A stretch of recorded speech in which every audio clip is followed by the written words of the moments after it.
Hello everyone, welcome back to my channel.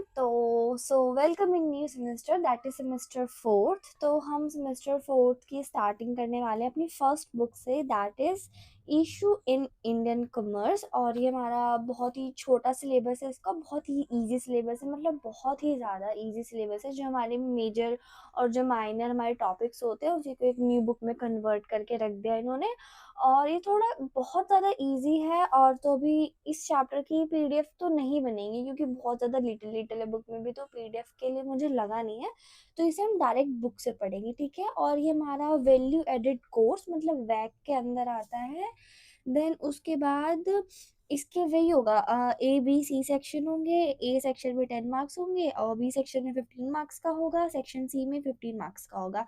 Then जो आप topics learn करोगे वो आप यहाँ से करना, कोर्स कंटेंट से करना। यूनिट 1 एंड यूनिट 2 मतलब डीपली भी नहीं पढ़ोगे तो चलेगा, सिर्फ ऐसे मेन मेन हेडिंग से कर लोगे तो चल जाएगा।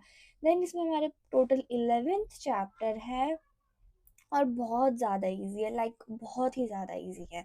तो पहला चैप्टर है that is foreign direct investment. इसके कॉन्सेप्ट्स ही हैं सिर्फ पहले चैप्टर में। हमें इसमें सिर्फ एफडीआई की concepts, meaning, direct investment enterprises क्या होता है, एलिमेंट्स क्या क्या होते हैं, नेचर और फीचर्स क्या हैं एफडीआई के, कंपोनेंट्स कितने होते हैं, फैक्टर्स कौन कौन से इन्फ्लुएंस करते हैं इंडिया में, देन इसके एडवांटेजेस, देन डिसएडवांटेजेस, देन अमेंडेंट्स कौन कौन से होते हैं। तो चलिए शुरू करते हैं।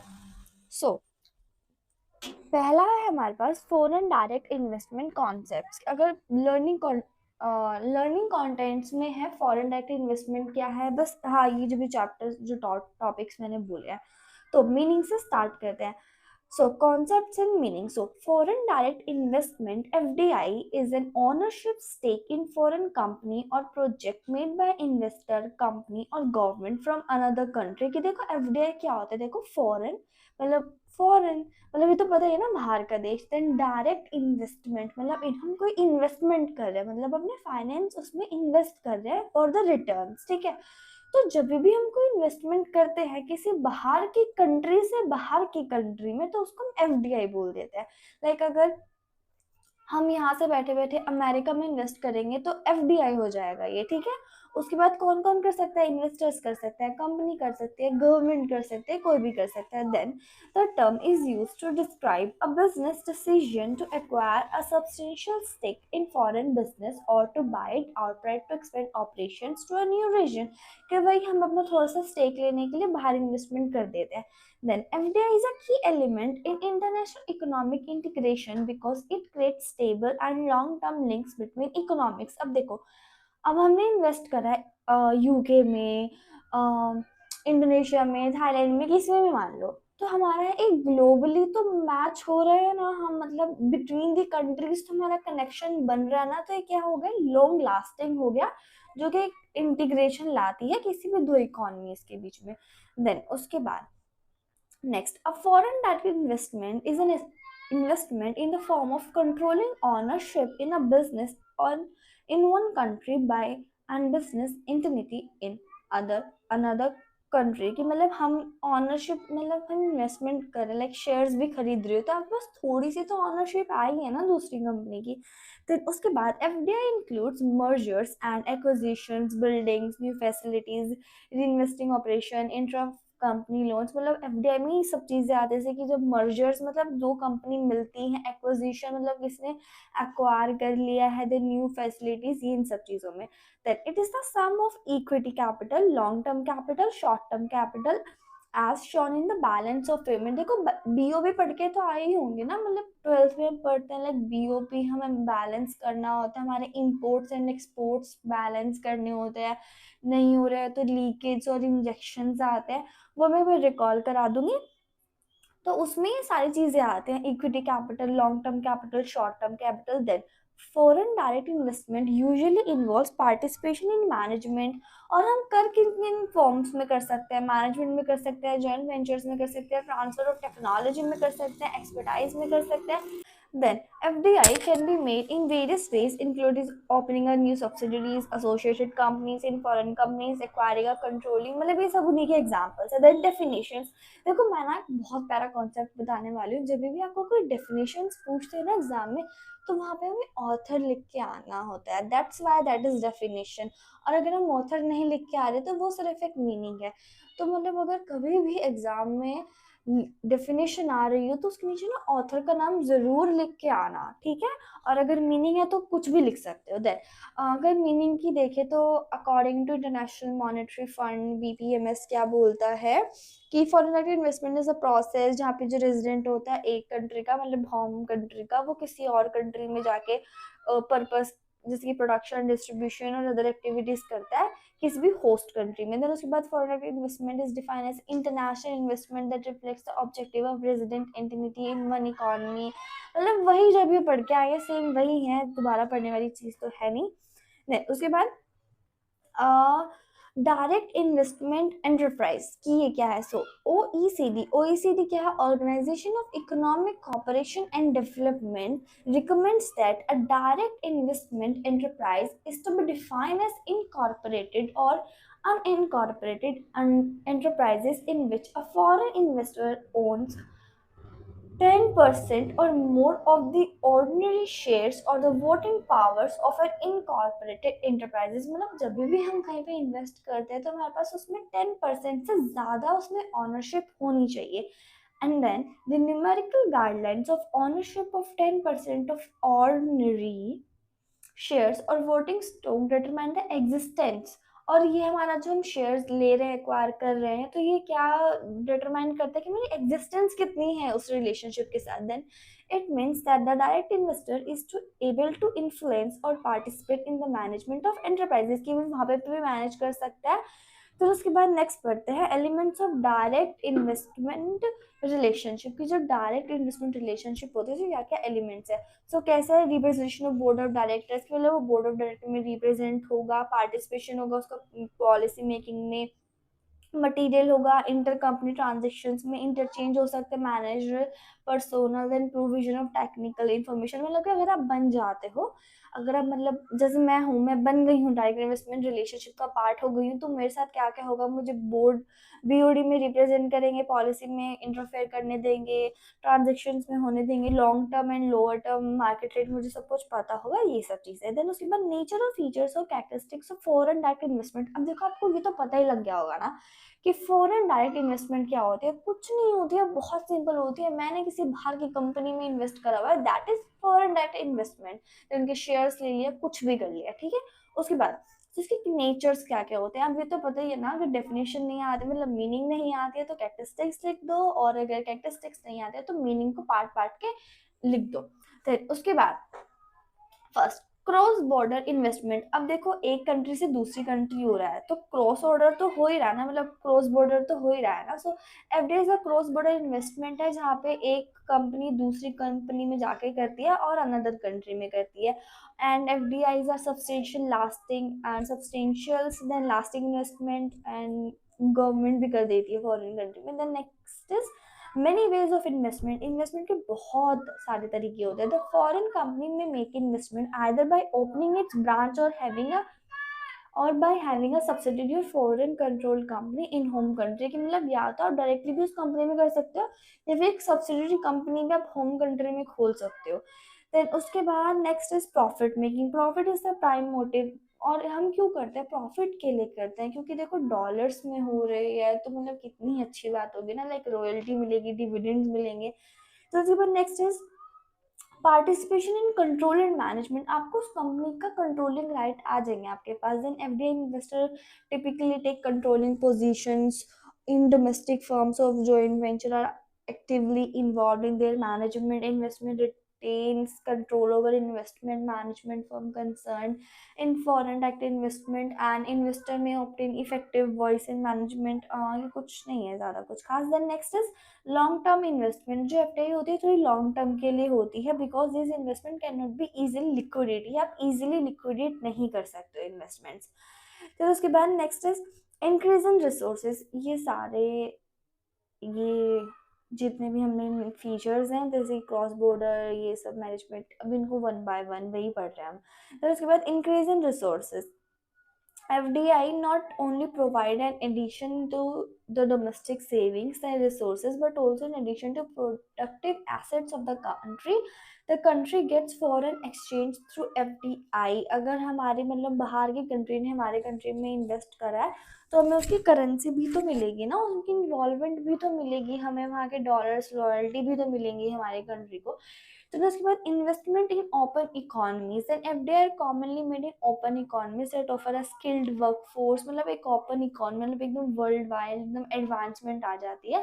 Next is management and technical know how, foreign direct investment frequently involves more than just capital investment, ये सिर्फ कैपिटल इन्वेस्टमेंट नहीं है, इससे बहुत ज़्यादा चीज़ें भी आती हैं। देन इंक्रीज प्रोडक्टिव कैपेसिटी, जो FDI होता है प्रोडक्टिव कैपेसिटी इंक्रीज हो जाती है क्योंकि बिजनेस कॉर्पोरेशन है, उनमें फिजिकल एसेट्स इंटेंजिबल सब कुछ आ जाता है। फिर उसके बाद एम्प्लॉयमेंट जनरेशन, हमारी एम्प्लॉयमेंट भी जनरेटिक होती है, फास्ट इकोनॉमी होती है। देन उसके बाद इफेक्टिव डिसीजन मेकिंग, हमारी डिसीजन मेकिंग अच्छे से इन्फ्लुएंस हो जाती है। फिर उसके बाद components of foreign direct investment, की फॉरेन डायरेक्ट इन्वेस्टमेंट आप किन किन फॉर्म्स में कर सकते हो, आई गेस सो यही होगा। So first is equity capital, so equity capital refers to the overseas investors purchase of shares of business situated in other country rather than its own, कि मान लो मुझे वहाँ के शेयर्स खरीदने हैं तो ये इक्विटी कैपिटल हो गया। Then an equity capital stake of 10% or more is usually treated as threshold of the control of asset, कि अगर मुझे वहाँ के assets को कंट्रोल करना है, थ्रेशोल्ड लिमिट चाहिए, तो मुझे 10% और मोर तो वहाँ पे जाना ही पड़ेगा।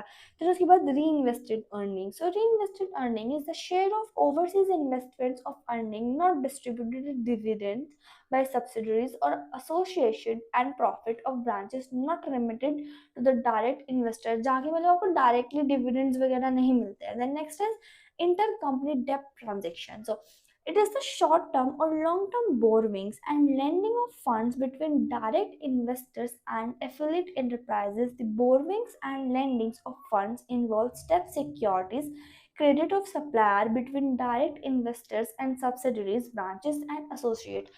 So intercompany debt transaction क्या होते हैं, शॉर्ट टर्म भी हो सकता है, लॉन्ग टर्म भी हो सकता है, और ये सिर्फ बोरविंग के लिए जाता है।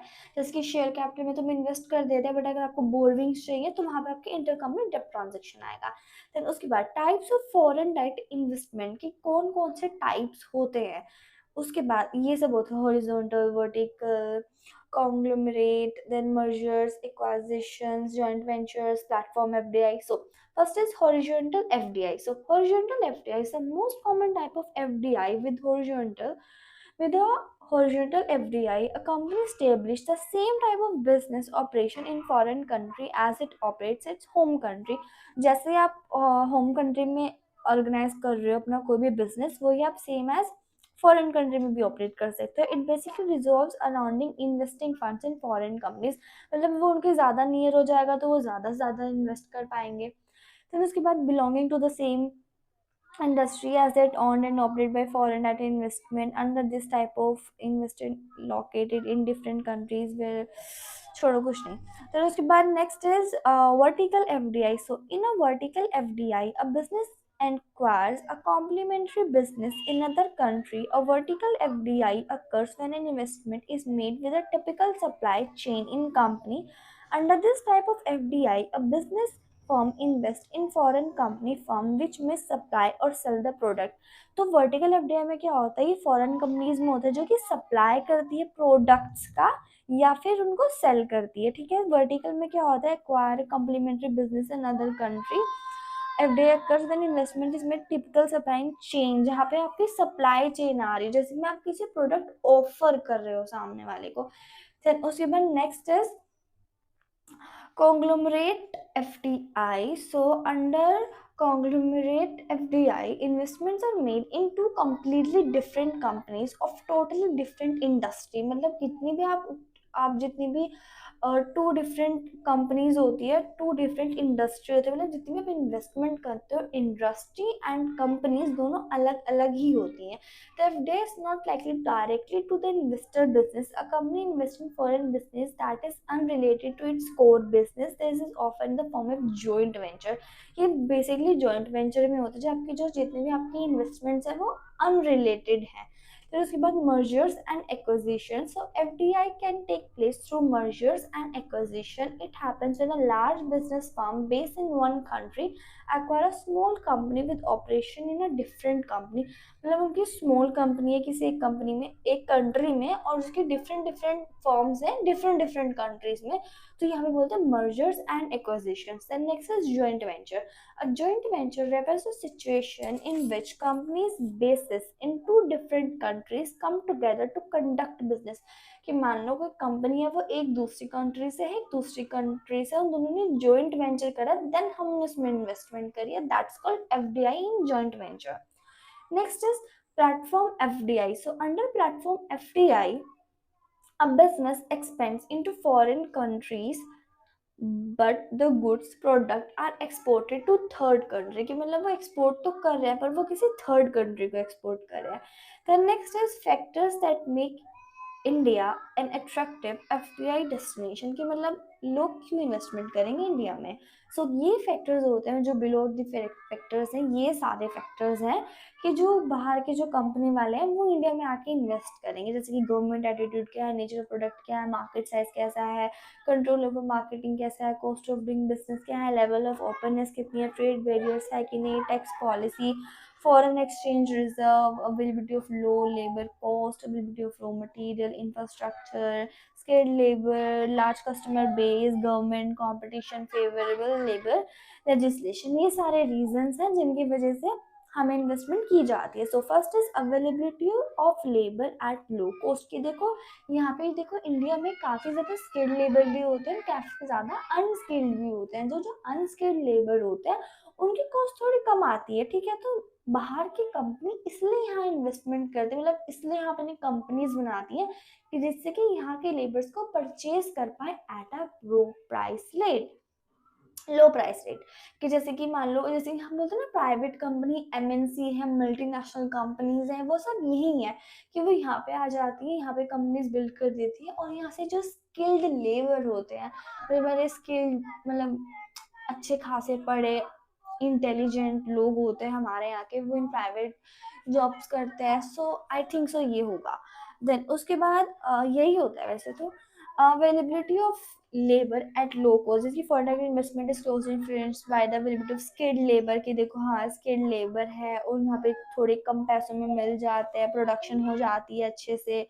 तो उसके बाद next is availability of raw material. यहाँ का सामान भी इतना सस्ता है. The availability of quality of raw material at low cost बहुत अच्छा अट्रैक्टिव फैक्टर है. देन जो एमएनसी देखा, एमएनसी भी आ गया. एमएनसी प्रेफर करते हैं कि वो यहाँ पे अपनी बिल्डिंग्स बनाए. Then next is infrastructure facilities. कि इंफ्रास्ट्रक्चर फैसिलिटीज इतनी अच्छी है यहाँ पे, power, energy, transportation, roads, bank, financial institution, capital markets, सब कुछ एकदम फर्स्ट क्लास है. तो इसलिए यहाँ पे बहुत ज़्यादा इन्वेस्टमेंट कर देते हैं. The next is availability of skilled labor. The easy availability of skilled labor. यहाँ पे skilled labor बहुत अच्छे से मिल जाते हैं, जैसे कि placements जिसे बोलते हैं.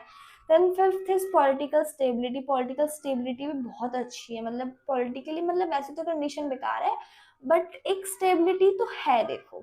उसके बाद जैसे कि वो फ्लो अच्छे से कर पाते हैं, देन उनको रिटर्न भी मिल जाता है, फ्यूचर भी अच्छे से मिल जाता है. Then six is large customer base. FDI is also attracted by large customer base in this country, जो कि यहाँ पे इन्वेस्ट कर देते हैं क्योंकि पॉपुलेशन साइज बहुत अच्छा है. And seventh is government incentives. जो गवर्नमेंट इंसेंटिव्स हो रहे हैं, कुछ स्पेशल इकोनॉमिक जोन्स भी बनाए हुए हैं. फिर उसके बाद जो कि अट्रैक्ट कर लेते हैं एफडीआई को. The next is level of competition. The low level of competition in domestic market attracts foreign. कि अगर आपको कंपटीशन कम होगा, मतलब मान लो भी फॉरेन कंट्री है ही नहीं, तो सोचो कितना कम कंपटीशन, मतलब कोई भी कंपनी आके अच्छे से ऑपरेट कर सकती है यहाँ पे. देन उसके बाद फेवरेबल लेबर लेजिस्लेशन. जो लेबर लेजिस्लेशन है, मतलब कि जो मतलब इन दी फेवर ऑफ लेबर्स होते हैं, वो भी बहुत अच्छे से बने हुए हैं. डिसिप्लिन, फायरिंग, ये सब मतलब बहुत ज़्यादा फेवरेबल है. फिर उसके बाद गवर्नमेंट एटीट्यूड, जो गवर्नमेंट एटीट्यूड है, positive favourable attitude of government toward international business corporation, ये भी बहुत अच्छा बनाया हुआ है ना। उसके बाद दे इम्पोज हेवी टैक्सेस एंड अंदर रिस्ट्रिक्शन ऑन फॉरेन फर्म्स, मतलब प्रोटेक्शन तो मतलब बैरियर्स तो है बट उतने नहीं है, मतलब वो अगर अच्छे से चलाए तो चल सकता है। The next is nature of product. Foreign companies adopt FDI mode to enter in other companies in case of product or technical nature. यदि वो technical nature and टेक्निक्स तो मतलब टेक्नोलॉजी बाहर के कंट्रीज की ज़्यादा अच्छी है, तो वो इजीली यहाँ पे बैलेंस हो जाता, मतलब इंट्रो हो जाती है, ग्रोथ भी हो जाती है उनकी। Then FDI made is selected by MNC to capture foreign market share adopt करने के लिए। Then market size one of the key determinant of FDI, जो मार्केट साइज है बहुत ज़्यादा मैटर करता है, क्योंकि मार्केट साइज मतलब कंज्यूमर की डिमांड क्या है, सप्लाईज क्या है उनकी। So the next is control over marketing. The establishment of low-cost marketing operation represents the first step by multinational into the market country. It establishes the presence in market. मतलब बहुत ज़्यादा different तरीके से वो market को control कर सकता है easily. Then cost of doing business, जो कॉस्ट ऑफ डूइंग बिजनेस होती है वो मुझे काफ़ी ज़्यादा कम होती है। MNC prefer to conduct production activities in foreign countries due to long distance, huge transportation. MNC follows FTA mode and establishes them at various places throughout the world to save their transportation cost. Transportation cost आने के लिए हम setup कर देते हैं। Level of openness. Openness of a nation is usually measured by proportion of export and import के कितना है। देन उसके बाद trade barriers, then easing barriers की जो बैरियर्स है वो भी काफ़ी ज़्यादा ईजी हैं, तो वो इजीली क्रॉस हो जाता है। देन उसके बाद restricted apply to range of economics political, इन सब चीज़ों के लिए रीजन से ही आती है अगर कोई रिस्ट्रिक्शंस आती हैं।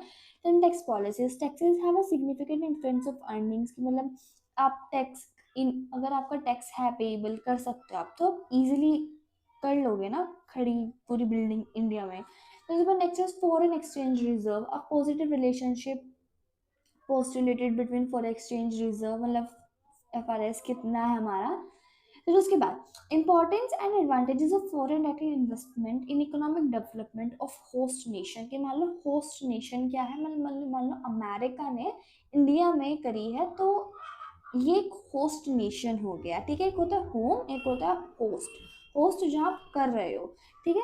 तो क्या है मतलब क्या बेनिफिट्स हैं ये करने के। सो इसके बेनिफिट्स है कैपिटल के लिए, लेटेस्ट टेक्नोलॉजी के लिए, high level of investment, high standards, marketing facilities, reduction in trade deficit, increase competition, risk taking, exploitation of natural resources, मतलब ये एक नेगेटिव है एक्सप्लॉयटेशन, ये इसको क्रॉस कर देना, ठीक है। Improve of balance of payment, employment generation, benefit to customer, revenue to government, stronger stimulus. Then economic and social infrastructure बनेगा, प्रमोट फॉरेन ट्रेड होगा। Then availability of capital, capital is important ingredient in order to foster growth. Foreign direct investment provide ready capital. FDI plays a significant role to increase the availability capital desired extent की, मतलब अगर capital चाहिए आपको तो मतलब अच्छे से benefit हो जाता है मेरा। Then next is availability of latest technology, हमें लेटेस्ट टेक्नोलॉजी मिल जाती है, क्योंकि प्लांट मशीनरी इक्विपमेंट इनसे ये सब डेवलपिंग कंट्रीज में लाने के लिए हम लेटेस्ट टेक्नोलॉजी भी लानी पड़ती है हमें अपनी डेवलपिंग कंट्रीज में। Then next is to sustain a high level of investment, it is essential to test the level of investment substantially from the industrialization और under developed countries. It required a turnover high level of saving are very often low. There is a gap between investment and saving. This gap can be filled through FDI, मतलब वो saving investment match नहीं हो रही है तो वो FDI से fill हो जाती है, क्योंकि मान लो इन्वेस्टमेंट नहीं हो रही है, अब बाहरी कंपनीज आके इन्वेस्टमेंट करेगी तो सेविंग एंड इन्वेस्टमेंट और इक्वल हो जाएगी। Then high standards, FDI brings with the tradition keeping high standards, हमारे हाई स्टैंडर्ड्स बढ़ेंगे क्वालिटी गुड्स को, वेजेस के, हर चीज़ को लेके। Then fifth is marketing facilities, FDI provide marketing outlets की, इम्पोर्ट एक्सपोर्ट्स कितना है, मार्केट अच्छे से बिल्डअप हो जाती है। देन उसके बाद रिडक्शन इन ट्रेड डिफिसिट्स, तो अगर हमारा एक्सपोर्ट इंपोर्ट अच्छा चलेगा तो जितने भी डेफिसिट है वो धीरे धीरे क्लियर होते रहेंगे। Then FDI reduce the deficit by setting host country to increase exports, export are improve quality and quantity. यही होगा कि एक बढ़ेंगे तो प्राइसेस भी थोड़े कम होते रहेंगे। देन इंक्रीज कंपटीशन, हमारा कंपटीशन अच्छे से इंक्रीज होता रहेगा। एफडीआई में हेल्प्स टू इंक्रीज कंपटीशन, जो हमारा डोमेस्टिक मोनोपोली होगी वो भी ब्रेक हो सकती है। फिर उसके बाद risk taking, FDI undertake initial risk, like अगर वो रिस्क ही तो ले रहे हैं, मतलब डेवलपिंग कंपनीज में आप कोई न्यू प्रोडक्शन कर रहे हो तो वो एक रिस्क ही है, एक इनिशिएटिव है कोई भी नई चीज़ शुरू करने का। Then exploitation of natural resources, ये हमारा एक डिसएडवांटेजेस है क्योंकि वो हमारे रिसोर्सेज को आके डिस्ट्रॉय कर देते हैं। The next is improve the balance of payment position, हमारी जो बीओपी है वो भी अच्छे से बैलेंस हो रहा है क्योंकि इम्पोर्ट हो रही है machine, capital goods, raw materials, pairs, ये सब चीज़ें। देन उसके बाद एज कम्पेयर टू एक्सपोर्ट, जिसके एक्सपोर्ट भी करेंगे उससे भी ज़्यादा हमारे इम्पोर्ट्स बहुत अच्छे हो रहेंगे। देन एम्प्लॉयमेंट जनरेशन, वो आ रहे हैं तो मतलब यहाँ के जितने भी हमारे स्किल्ड लेबर्स हैं सबको जॉब भी मिलेगी। देन बेनिफिट्स टू कंज्यूमर्स, जो कंज्यूमर्स होंगे, consumers in host country get them form of foreign investment, कि उनको न्यू प्रोडक्ट मिलेंगे, प्राइजेस भी अच्छे खासे मिलेंगे, मतलब कॉम्पेटिव, मतलब शुरू शुरू में तो वो सस्ता ही रखेंगे सामान। The next is revenue to government, tax के फॉर्म में गवर्नमेंट को भी रेवेन्यू मिलेगा, स्ट्रॉन्गर स्टिमुलस, मतलब एफडीआई जो भी इकोनॉमिक डेवलपमेंट देगी। देन उसके बाद build economic and social infrastructure, हमारे रेलवेज, पावर सोर्सेज, मतलब इन सब में भी घूम फिर के पैसा जाएगा ही जाएगा। Then promote trade, foreign trade, जो हमारा एफडीआई होगा, मतलब फॉरेन ट्रेड मतलब इन्वेस्टमेंट हो रही है तो फॉरेन ट्रेड तो ऑफकोर्स प्रमोट होगा ही होगा। Then foreign investment in India will ruin the indigenous business and therefore should be discouraged. In limitations or disadvantages of FDI, मतलब कि क्या disadvantages भी होती हैं। So first is negative impact of balance of payment. FDI adversely affect the balance of payment of host country, हमारी country का BOP बिगड़ जाएगा, हमारे इम्पोर्ट्स ज़्यादा हो जाएंगे। देन उसके बाद अनसर्टेनिटी इन गवर्नमेंट पॉलिसीज, अब गवर्नमेंट की जो पॉलिसीज होती है अनप्रिडिक्टेबल हो जाएगा और पॉलिसीज जो होंगी वो कभी कभी बिगड़ भी जाएंगी। Then policies change either be in home country investment, they can be host country में भी हैव एडवर्स इफेक्ट, इसका भी एडवर्स इफेक्ट है। Then loss of domestic investment, हमारी इन्वेस्टमेंट को काफ़ी ज़्यादा नेगेटिव इम्पैक्ट आएगा डोमेस्टिक कंपनी पे, हमारे हमारे डोमेस्टिक इंडस्ट्री पे, मतलब कि डोमेस्टिक इकोनॉमी में। फिर उसके बाद इंक्रीज फॉरेन डिपेंडेंसी, हमारी डिपेंडेंसी बढ़ जाएगी, रॉ मटेरियल, प्लांट, मशीनरी, सबके लिए हम उन पर डिपेंडेंट हो जाएंगे। देन एक्सप्लोटेशन ऑफ रिसोर्सेज, वो हमारे रिसोर्सेज कितनी खराब करेंगे।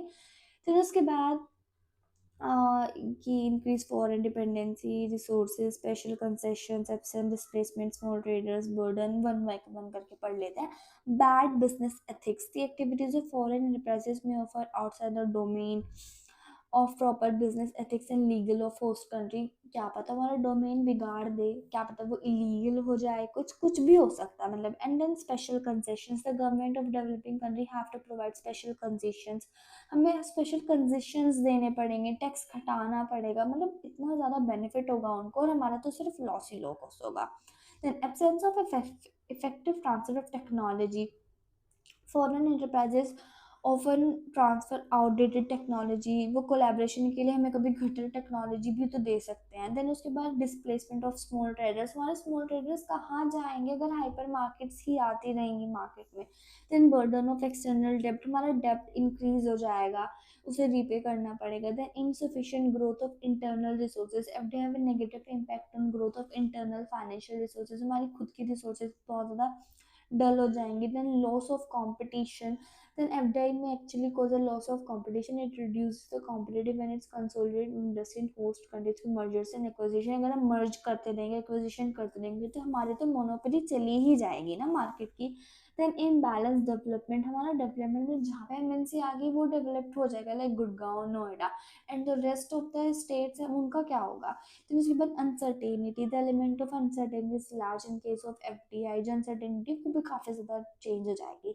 Then amendments in FDI policy of India, कि अमेंडेंट्स क्या है एफडीआई में। So on March 14 2022 the department of promotion of industry and trade, ministry of commerce and India, government of India has reviewed the extent of FDI policy of permitting foreign investment in life insurance, कि मतलब उन्होंने कुछ amended बनाए थे हमारे foreign life insurance को लेके। Then उसके बाद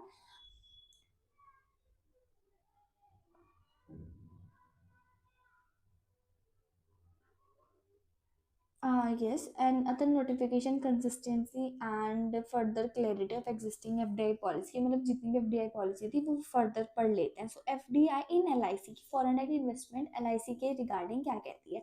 सो life insurance corporation of India like LIC has the largest insurance company of government of India set up listed in India Stock Exchange to invite foreign funds for purchasing a part of government stake in the initial public offering. कि मतलब वो IPO में, मतलब वो L I सी हमारी बहुत अच्छी एक कंपनी है इंडिया की, जिन्होंने जो इंडियन स्टॉक एक्सचेंज में भी लिस्टेड हो चुकी है, और उन्होंने इनवाइट करे थे गवर्नमेंट स्टेक लेने के लिए फॉरेन कंपनीज को. That the amendments rules also specify the following condition. उन्होंने कुछ कंडीशंस रखी थी, like for investment shall up to 20% होनी चाहिए टोटल पेड अप कैपिटल के, फॉर इन्वेस्टमेंट होनी चाहिए, प्रोविजंस होनी चाहिए. तो उसके बाद foreign portfolio investment govern by relevant provisions of SEBI, मतलब आपका जो पोर्टफोलियो होगा वो सेबी से मैच होना चाहिए, ये सब चीज़ें.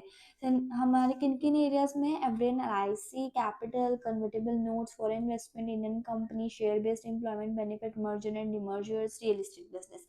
सो कैपिटल क्या, capital mean equity share, fully compulsory mandatory convertible preference shares, fully compulsory and mandatorily convertible debenture share warrants, इन सब चीज़ों में. then convertible notes, convertible notes is a hybrid financial investment. ये हाइब्रिड है, मतलब दो चीज़ों को मिलके बना होगा.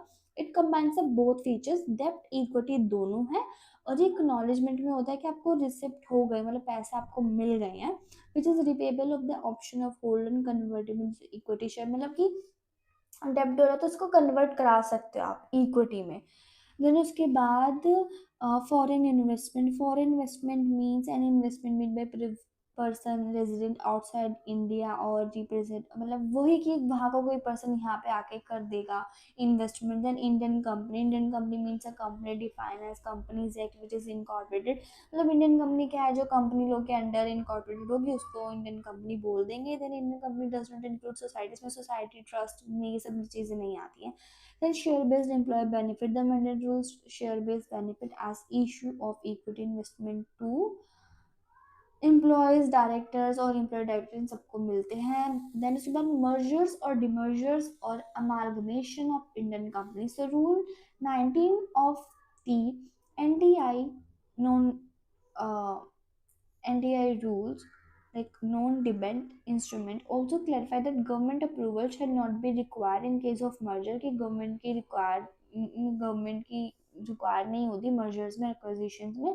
देन रियल एस्टेट बिजनेस, एवडेन रियल एस्टेट बिजनेस प्रोहिबिटेड अंदर की जो हमारा रियल एस्टेट है उसको प्रोहिबिटेड करा गया फिलहाल तक के लिए. फिर उसके बाद prior to recent amendments NDI policy contain two separate definitions भी दे दी है, जिससे कि हमारी कोई ग्लिच ना आए. देन उसके बाद क्वेश्चन है 5 मार्क्स वाले हैं. What do mean by foreign direct investment, आपको पता ही लग गया कि फॉरेन डायरेक्ट इन्वेस्टमेंट क्या होती है, जब उनकी होस्ट से होम कंट्री में इन्वेस्टमेंट करते हैं. Then explain the element of direct investment relationship elements जो हमने शुरू शुरू में पढ़े थे. Then discuss the features of वही की फीचर्स क्या क्या होते हैं. देन उसके बाद डिफाइन, मतलब डेफिनेशन लिख के आनी है. द इम्पोर्टेंस पढ़ लिया, मतलब सब कुछ ओवरऑल पढ़ ही लिया है.